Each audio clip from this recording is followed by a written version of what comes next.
Hello दोस्तों, मैं हूं सुभाशीष। आप देख रहे हैं डिजाइनर सुबह। आज की वीडियो में हम लोग डिस्कस करेंगे कि एक सक्सेसफुल लोगो डिजाइन में कौन सा 3 कैरेक्टरिस्टिक्स होते हैं उसके बारे में। तो हम लोग शुरुआत करते हैं कुछ बेसिक्स क्वेश्चन से कि ब्रांडिंग क्या रोल प्ले करता है, ब्रांडिंग का इंपॉर्टेंस क्या है। इसके लिए हमें समझना पड़ेगा कि कंज्यूमर साइकी क्या कहते हैं। कंज्यूमर साइकी ये कहते हैं कि कंज्यूमर्स कोई भी प्रोडक्ट उसके एक्चुअल वैल्यू के हिसाब से नहीं चूज करते हैं। कंज्यूमर कोई भी प्रोडक्ट को चूज करते हैं उसके परसीव्ड वैल्यू के हिसाब से। चलिए एग्जांपल के साथ समझते हैं। सेम होलसेल से खरीदा हुआ 3 टी शर्ट्स है। एक में कोई लोगो नहीं है, एक में एक कंपनी का लोगो है, दूसरे में दूसरा कंपनी का लोगो है।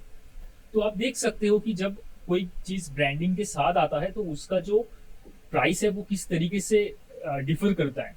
जो हमारा सेकंड ब्रांड है, जो सेकंड लोगो है, वो ऑलमोस्ट 7 टाइम्स प्रॉफिट कर रहा है जो होलसेल मार्केट है उससे। तो ऐसा कैसे पॉसिबल होता है? तो एक बहुत कॉमन ब्रांड स्ट्रेटेजी है कि ब्रांड्स प्रीमियम प्रोडक्ट से ब्रांड के जो रेपुटेशन है वो बिल्ड करते हैं, फिर उसी परसिव्ड वैल्यू से एवरेज प्रोडक्ट को ज्यादा प्रॉफिट के साथ बेचते हैं। आप ये हर एक कंपनी में देख सकते हो। आप चाहे टी शर्ट लेने जा रहे हो या फिर स्मार्टफोन लेने जा रहे हो, तो ब्रांडिंग इसलिए इंपॉर्टेंट हो जाता है कि आप इससे किसी भी पर्टिकुलर प्रोडक्ट की जो परसीव्ड वैल्यू है उसको इंक्रीज कर सकते हो और कंज्यूमर के माइंड पे एक ट्रस्ट बिल्ड कर सकते हो। सो मोरल ऑफ द स्टोरी यही है कि कोई भी प्रोडक्ट एक लोगों के साथ उसकी परसीव्ड वैल्यू में बिकता है जो कि उसके एक्चुअल वैल्यू से बहुत ज्यादा होता है। तो लोगो क्या है? लोगो एक पिक्टोरियल और वर्डमार्क है जो एक ब्रांड को रिप्रेजेंट करता है। लेकिन लोगो बस ब्रांड आइडेंटिटी की एक पार्ट है। ब्रांड आइडेंटिटी एक बहुत बड़ा चीज है। 5,000 के लोगो डिजाइनर और 5 लाख के लोगो डिजाइनर में यही डिफरेंस होता है कि एक प्रोफेशनल डिजाइनर या फिर एजेंसी ब्रांड को स्टडी करता है और एक ब्रांड आइडेंटिटी बिल्ड करता है, और लोगो उसमें से एक छोटा सा पार्ट है। तो एक अच्छे लोगो में, एक सक्सेसफुल लोगो डिजाइन में वो कौन से फंडामेंटल्स होने चाहिए? तो चलिए एक सिंपल क्वेश्चन से शुरुआत करते हैं कि ये जो सारे बैंक लोगोस है, इन बैंक लोगोस में कॉमन क्या है? Bold sans serif font, strong colours, एक पिक्टोरियल मार्क। लेकिन क्यों? तो मान लो कि आपके घर पे 2 इंश्योरेंस एजेंट आया है और आपको बोल रहा है कि आप अपना पैसा उसके पास रख सकते हो। किस इंसान पे ज्यादा भरोसा करोगे? फिर वही कॉन्सेप्ट है कि जो दिखता है उसके बेसिस पे परसिव्ड वैल्यू क्रिएट होता है, उसके एक्चुअल वैल्यू से ज्यादा। तो यहाँ पर भी वही केस है कि हम लोग पर्सनैलिटी को देख के हम लोग एक बायस क्रिएट करते हैं हमारे मन में।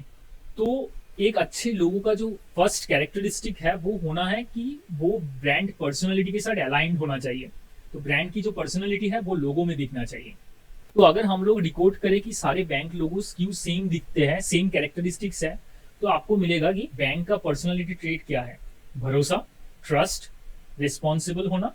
बैंक लोगों में आपको जो बोल्ड टाइपफेस दिखेगा, सॉलिड कलर्स दिखेगा, बैलेंस कंपोजिशन दिखेगा, ये सब कुछ दिखाता है बैंक की सीरियसनेस को, स्टेबिलिटी को, रिस्पॉन्सिबिलिटी लेने की पर्सनालिटी को। तो आप देख सकते हो कि यहाँ पर जो टाइपफेस यूज हुआ है वो सेंसिटिव टाइपफेस है, जो एक मॉडर्न टाइपफेस कहा जाता है। तो बैंक आजकल डिजिटली आ रहा है, मॉडर्न है। हो सकता है कि कोई बैंक बहुत पुराना हो, वो सेरिफ फॉन्ट भी यूज कर सकता है, लेकिन मैक्सिमम बैंक आज बहुत मॉडर्न हो गया है, टेक्नोलॉजिकली खुद को बहुत एडवांस कर चुके हैं, तो वो लोग सैंस सेरिफ फॉन्ट यूज करते हैं।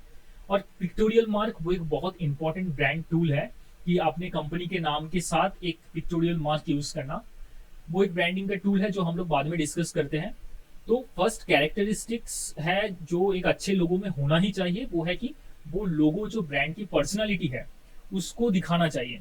बैंक्स के लिए वो स्टेबिलिटी है, भरोसा है, ट्रस्ट है। चलिए समझते हैं कि एग्जाम्पल के साथ किस तरीके से आप ब्रांड आइडेंटिटी में ब्रांड पर्सनालिटी को यूज करके एक प्रोडक्ट को मार्केट में पोजीशन कर सकते हो।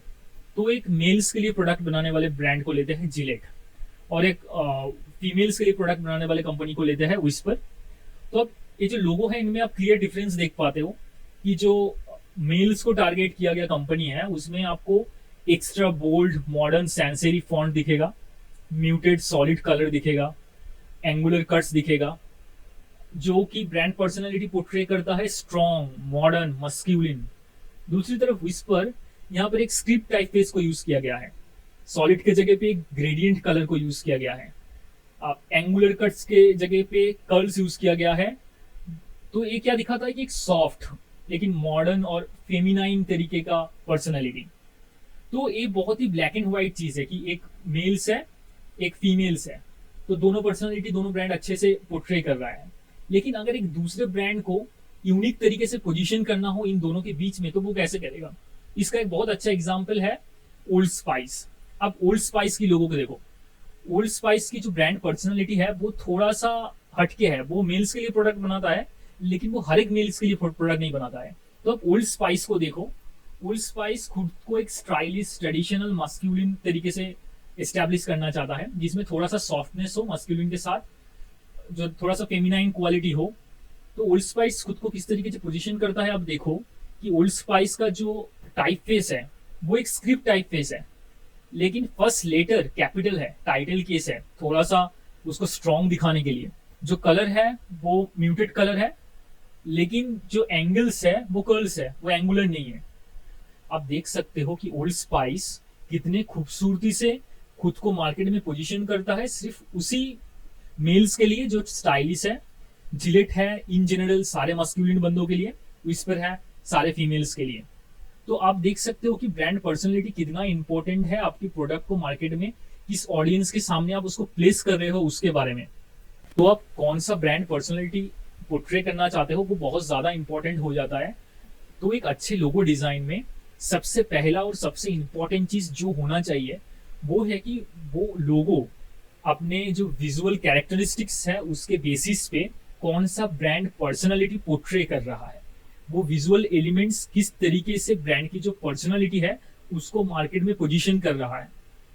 तो ब्रांड पर्सनालिटी होने के बाद एक लोगों में दूसरा कौन सा चीज होना चाहिए, चलिए गेम खेलते हैं और फिगर आउट करते हैं कि एक अच्छे लोगों में सेकंड कैरेक्टरिस्टिक्स क्या होना चाहिए। मैं आपको कुछ पॉपुलर लोगो ब्लर करके दिखाऊंगा, वो भी ब्लैक एंड व्हाइट में दिखाऊंगा। आपको गेस करना है कि वो लोगो कौन सा कंपनी का है। तो हो सकता है कि आपने गेस कर लिया है कि मेरा सेकंड पॉइंट क्या है। एक सक्सेसफुल लोगो में सिंपल मेमोरेबल डिस्टिंक्टिव मार्क जो कंज्यूमर के माइंड में छप जाए थोड़ा सा मार्केटिंग एफर्ट के साथ। तो ये मार्क कैसा होना चाहिए? ये कोई पिक्टोरियल मार्क भी हो सकता है, ये कोई वर्ड मार्क भी हो सकता है, लेकिन एक ऐसा मार्क होना चाहिए जो बहुत सिंपल हो, इजी टू रिमेम्बर हो, याद करने में आसान हो, लेकिन साथ ही साथ थोड़ा सा यूनिक भी हो कि आपके उस मार्क के जैसा मार्केट में बहुत सारे मार्क होना नहीं चाहिए। तो थोड़ा सा हटके हो सबसे, लेकिन इजी टू रिमेम्बर हो। ऐसा एक पिक्टोरियल या फिर वर्ड मार्क होना ही चाहिए आप एक अच्छे लोगों में, क्योंकि लॉन्ग टर्म में हर एक कंपनी जिसका लोगो मैंने अभी आपको ब्लर करके दिखाया, हर एक कंपनी अपना पूरा नाम लिखते थे वो उस लोगो के साथ। आज वो नहीं लिखते हैं उस नाम को, आज उसको जरूरत नहीं है। उसका पिक्टोरियल मार्क इतना स्ट्रॉन्ग बन चुका है, इतना स्ट्रॉन्ग ब्रांडिंग बन चुका है, अगर आप उसको ब्लर करके छोटी सी जगह में दिखाओगे तब भी लोग रिकॉल कर लेगा कि ये ब्रांड है और एक ट्रस्ट बिल्ड होगा।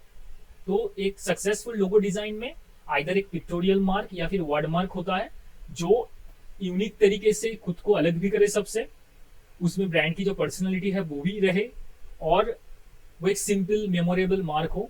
तो सिंप्लिसिटी इतना इंपॉर्टेंट क्यों है? क्योंकि रिकॉग्निशन कि आपके जो ब्रांड की लोगो, जो आपकी जो क्लाइंट है उसके जो लोगो बनेगा, तो वो लोगो वो किसी लो क्वालिटी न्यूज़पेपर में भी दिखा सकता है, कोई एक मोबाइल फोन के आइकॉन में भी दिखा सकता है। तो उसका सिंपल होना बहुत जरूरी है, नहीं तो वो आप साइज के साथ उसको हर एक जगह में प्लेस नहीं कर पाओगे।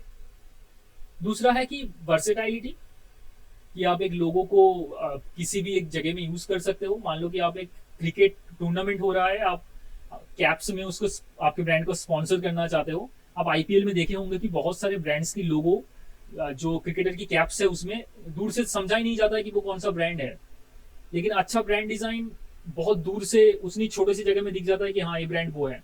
मान लो एक बहुत अच्छा ब्रांड आइडेंटिटी बिल्ड किया है इंडिया में एक कंपनी, वो है बोट। उसका जो चाहे वो इंसान बोट यूज करता हो नहीं करता हो, जो लेकिन बोट का जो पिक्टोरियल मार्क है वो पिक्टोरियल मार्क इतना स्ट्रॉन्ग है कि आप किसी भी साइज में उसको देख लो, आपको झट से क्लिक हो जाएगा कि ये बोट कंपनी का लोगो है। बोट है, स्टेट बैंक है, बहुत सारे ब्रांड्स है जो खुद की जो ब्रांड आइडेंटिटी है उसको सक्सेसफुली एग्जीक्यूट कर पाया है। तो सिंपल होना बहुत इंपॉर्टेंट है रिकॉग्निशन के लिए, वर्सेटैलिटी के लिए, और ये एक तरीके से एक लोगों को फ्यूचर प्रूफ भी बनाता है। अगर आप लोगों की एवोल्यूशन देखो तो एप्पल हो गया, मर्सिडीज हो गया, बहुत सारे ब्रांड्स है जो लोगो बहुत कॉम्प्लेक्स तरीके से शुरू हुआ था, लेकिन आज वो लोगो जाके सिंपल बन गया है। आप नेशनल जियोग्राफी को ले लो, उसका लोगो पहले से ही इतना सिंपल था कि उसको सिंपल करने का जरूरत नहीं पड़ा। तो समझ में आएगा कि एक सिंपल लोगो बहुत लंबा चलता है।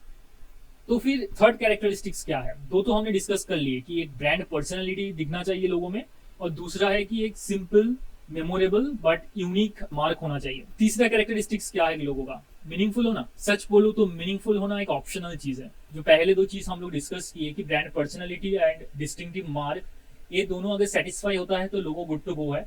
लेकिन लोगों का मीनिंगफुल होना ना होना एक ऑप्शनल चीज है। अगर आप पहले दोनों कैटेगरी को जस्टिफाई करते हुए अगर आप उसको मीनिंगफुल बना सकते हो, फिर you are welcome.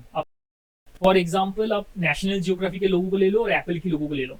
National geography एक मैगजीन का ब्रांड है, ठीक है। उसके जो मैगजीन है वो रेक्टेंगुलर होता है, फोटोग्राफ जो आते हैं मोस्टली वो रेक्टेंगुलर होता है। तो नेशनल जियोग्राफी का जो लोगो है वो उसके जो ब्रांड पर्सनैलिटी है उसको भी पोर्ट्रे करता है। एक सिंपल, मेमोरेबल, डिस्टिंक्टिव मार्क भी है उसमें, और साथ ही साथ वो मीनिंगफुल भी है। लेकिन एप्पल को देखो, एप्पल का ब्रांड पर्सनैलिटी है सिंप्लिसिटी, तो वो पोर्ट्रे होता है उसके लोगो में। सिंपल है, डिस्टिंक्टिव है, लेकिन वो एक टेक कंपनी है। एप्पल क्या कर रहा है वहां पर? तो मोरल ऑफ द स्टोरी यही है कि ब्रांड पर्सनैलिटी और एक सिंपल डिस्टिंक्टिव मार्क को रखते हुए अगर आप उसमें मीनिंग ऐड कर सकते हो तो बहुत अच्छा है। लेकिन ऐसा पॉसिबल नहीं है, तो एक चीज अपने दिमाग में क्लियर कर लो कि लोगों कोई कम्युनिकेशन नहीं है, लोगों कोई कंपनी का कम्युनिकेशन नहीं है, लोगों की कंपनी का आइडेंटिटी है। तो अगर आप ब्रांड डिजाइन करवाना चाहते हो तो मुझे कांटेक्ट कर सकते हो। अगर आपका स्मॉल बिजनेस है तो मैं एज अ फ्रीलांसर हेल्प कर सकता हूँ।